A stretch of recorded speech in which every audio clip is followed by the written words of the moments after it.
अस्सलामुअलैकुम। मोहम्मद रज़ा सिद्दीक अपने programme match fuse के साथ हाजिर खिदमत है। 3 सितंबर ब्रोज़ हफ्ता आप ये प्रोग्राम देख रहे होंगे। आज मेरा प्रोग्राम तो था इस्लामाबाद जाने का, लेकिन इमरान खान साहब आपको पता है सैलाबज़दा इलाकों का दौरा और जलसे जुलूस ये सारे चल रहे हैं और ये रुकने वाले नज़र नहीं आते मुझे। एक बात याद रख लीजिएगा कि कौम जो है ना, मैं लोग कहते हैं बढ़ चुकी है, मैं नहीं कह रहा, मैं ये कह रहा हूँ कि वो शायद राय रास्त पे आ गई है और ये अब रुकने वाला मामला नहीं है। ये मामला किसी मंतकी अंजाम की तरफ आएगा। और आप 2 दिन जो प्रोग्राम है ना, ख़ास तौर पर संडे सुबह पॉलिटिकल डायरीज़ और मंडे सुबह पॉलिटिकल डायरीज़, दोनों प्रोग्राम आप सब लोगों ने ज़रूर देखने हैं। मेरे साथ एक हमारे दोस्त हैं, भाई हैं, ज़फ़र कलानूरी साहब सीनियर एडवोकेट हैं। एक बड़े ढंग के साथ, एक बड़े नए तरीके के साथ कुछ चीज़ें आपके साथ हक़ाइक़ बताएंगे जो इस मुल्क के सिनेरियो में।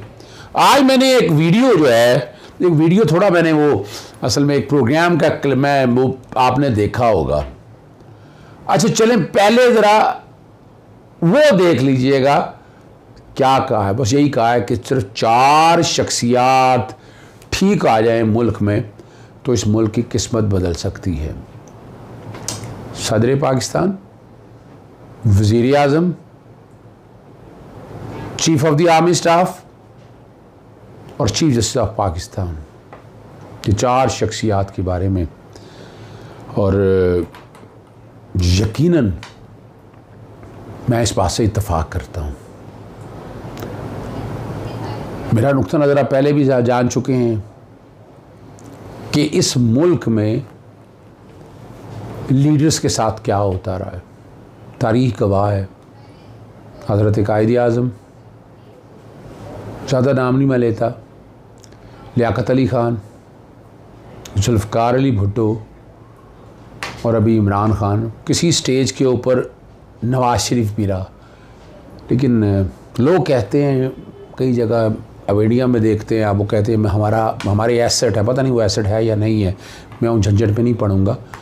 लेकिन इसको हमको इस्लाह की तरफ लेके जाना है और बेहतरी की तरफ हमने लेकर जाना है और अब तब्दीलियाँ देखेंगे आप इस मुल्क में।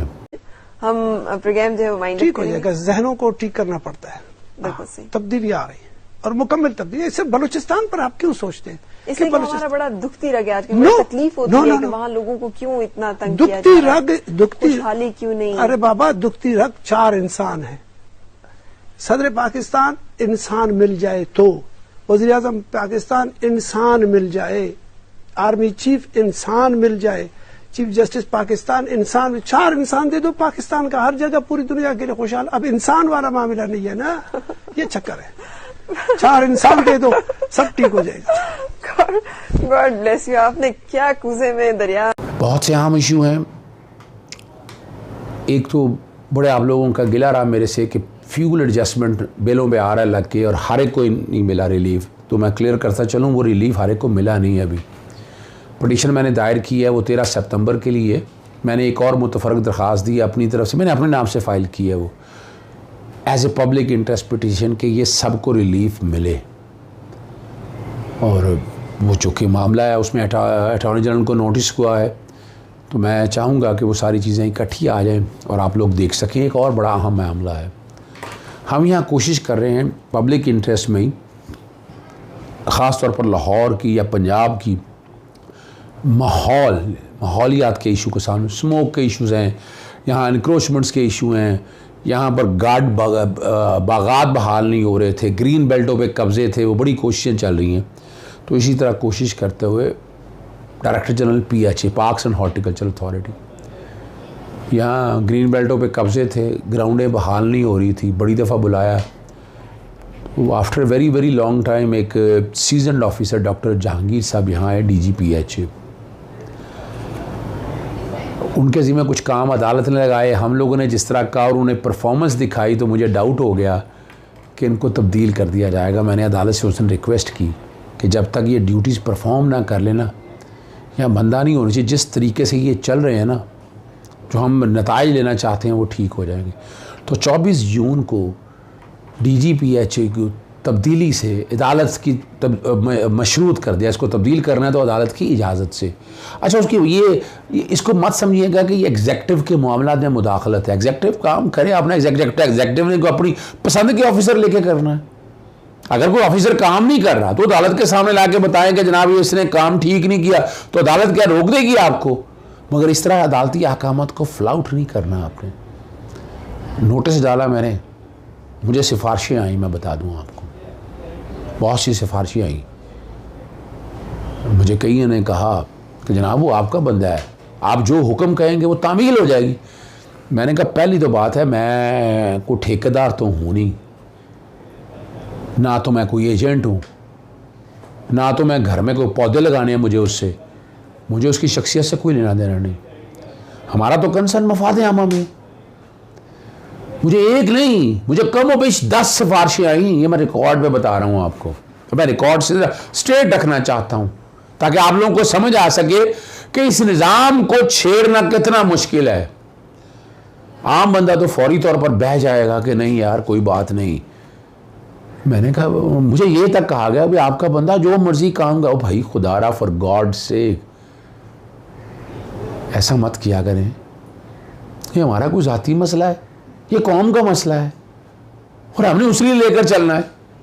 तो मेरा कोई ताल्लुक नहीं है उनके साथ, लेकिन आई नो अपना उमर जहांगीर को is a very honest officer. खुद कोर्ट में आके और उन्होंने परफॉर्मेंस दिखाई। पिछले 2 साल में PHA वो नहीं कर सका था जो इन्होंने थोड़े से अरसे में शुरुआत कर दिया। आगे मंथ की अंजाम, तो फिर आपको पता है माफिया से फिर खड़े हो जाते हैं। माफिया हमारे मुल्क में बहुत स्ट्रांग हैं, इनके सियासी। मेरा देखे जहां तक ज़ीशान जावेद साहब, मेरा उनसे कोई लड़ाई झगड़ा नहीं है भाई। ज़ीशान साहब मेरा आपसे कोई झगड़ा नहीं है, ना मेरा कोई कंसर्न है आपसे।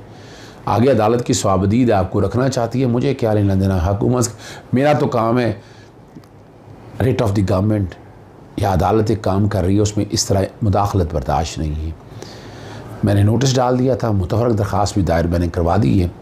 अब इसकी समाअत शायद ट्यूसडे को होगी जी। आगे चलते हैं। आपको पता है इमरान खान साहब की सिक्योरिटी जो नाकाफ़ी है, और इसमें मैं बड़ी बातें कर चुका हूँ। मरीम नवाज़ गई ये सलाब और वो इतना प्रोटोकॉल देख के आप लोगों ने सवाल उठा दिए गवर्नमेंट ऑफ पंजाब पे।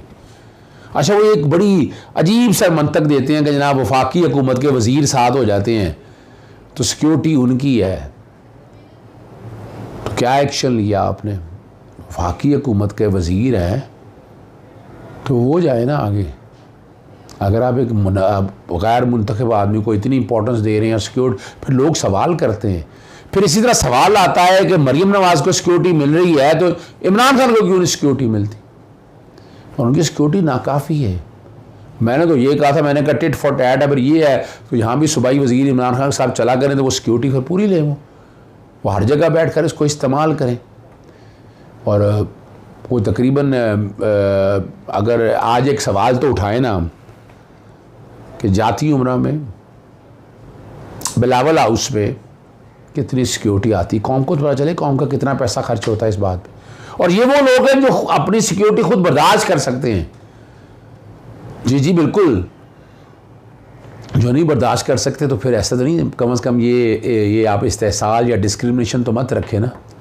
बहरहाल 2 करोड़ रुपया सुना कि पता नहीं कहा गया IG ने कि इतना ख़र्चा आता है इमरान खान पे। चलें जो भी है पर सारे बराबर करें या आसपास कर दें। अगर ये जो कुछ भी दे रहे हैं और जितने हल्का ड्यूटी पे दे रहे हैं तो वो भी सामने आ जाए ना।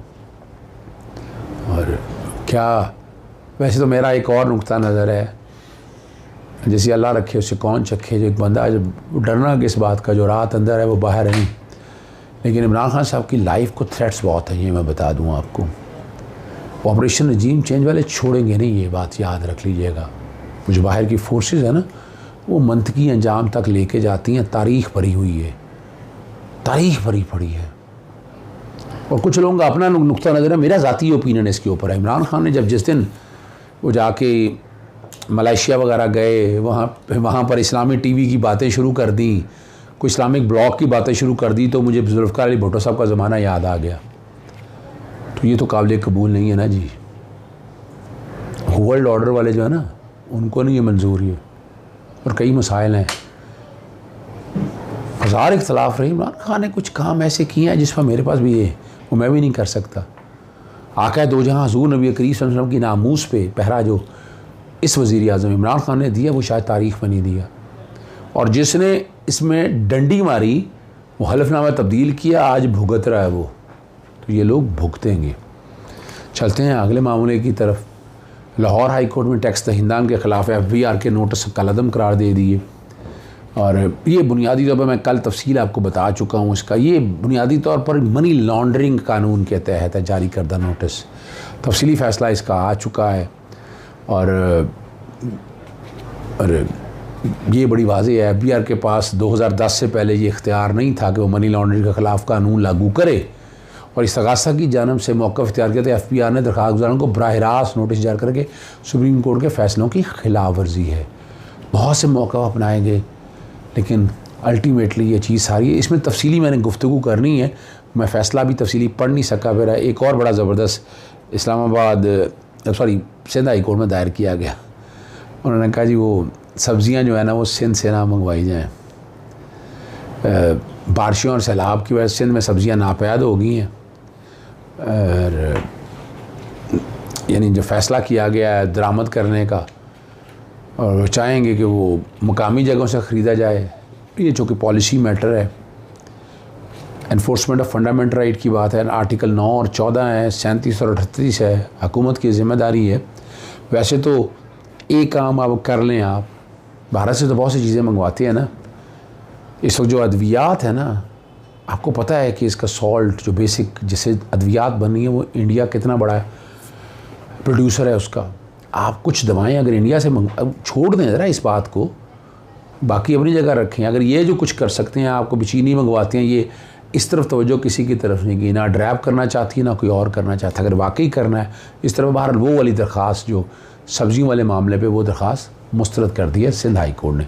अब आखिरी बात जो आपके सामने रखनी है, चलें वो सुबह चूँकि वक्त ज़्यादा हो गया है, मैं नहीं चाहता कोई ज़्यादा बातें आपके साथ मैं करूँ, लेकिन आप यहाँ से समझ सकते हैं कि मामलात किस तरफ चल रहे हैं। इजाज़त चाहता हूँ। अस्सलाम वालेकुम, अल्लाह हाफ़िज़, पाकिस्तान जिंदाबाद।